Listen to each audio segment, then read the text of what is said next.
This is Chicago's very own WGN Evening News at 6.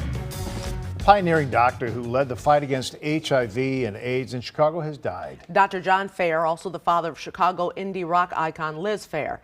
WGN's Jenna Barnes spoke with her and Dr. Fair's colleagues about his legacy. The impact was so tremendous. Dr. John Fair, an emeritus professor of medicine at Northwestern University, remembered as a researcher who confronted HIV and AIDS when others wouldn't. He died February 19th at the age of 89.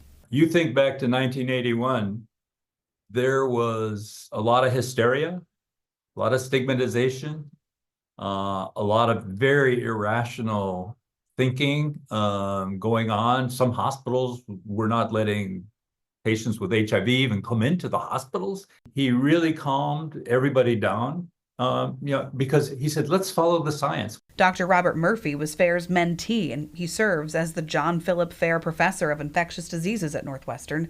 He worked alongside Dr. Fair during the AIDS epidemic, when Fair ran the first and largest study of the disease. His work really, from start to finish, was what helped us understand what is HIV, what does it do to people. Fair was also dad to indie rock singer Liz Fair.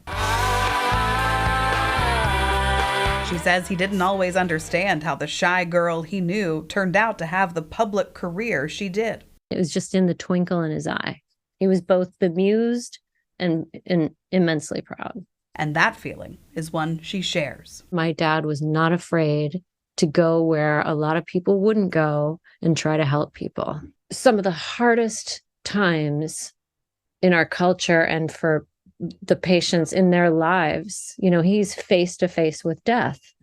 And that just makes a certain kind of character that my father had.